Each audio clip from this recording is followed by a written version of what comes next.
Arestado ang 33 anyos na tricycle driver matapos itong mahulihan ng mga sachet ng umuni shabu sa ikinasang drug by bus operation ng pulisya sa barangay San Bartolome, Rosales, Pangasinan pasado las 7 kagabi. Kinilala ang sospek na si alias Bartolo na residente ng barangay Palingkanaway sa nasabing bayan.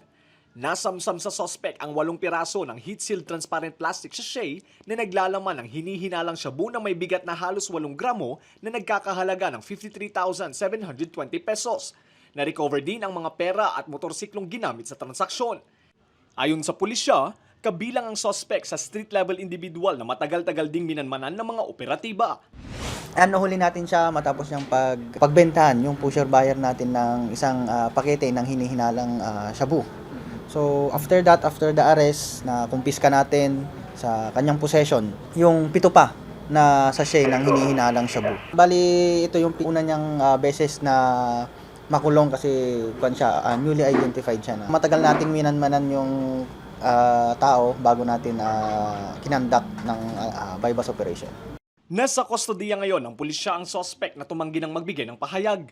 Mahaharap ang suspect sa reklamong paglabag sa Comprehensive Dangerous Drugs Act of 2002. Kung may mga alam kayong insidente regarding sa drugs or mga illegal activities, ay huwag po tayong matakot o mahiya na sabihin dito sa ating istasyon upang maaksyonan agad at mahuli kung sino man ang dapat hulihin. Samantala, arestado rin ang 34 anyos na lalaki na residente ng Barangay Dalagisan, Lagangilang, Abra sa isinagawang drug by bus operation sa Barangay Mudiit sa bayan ng Dolores. Nasamsam sa sospek ang 2 piraso ng heat-sealed transparent plastic sachet na naglalaman ng umuni shabu.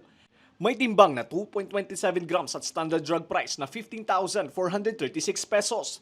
Ayon sa pulisya, itinuturing na street-level individual ang suspect dahil sa pagtutulak ng illegal na droga. Mahaharap ang suspect sa reklamong paglabag sa RA 9165 o Comprehensive Dangerous Drugs Act of 2002. Lester Narag, Balitang, Solid North.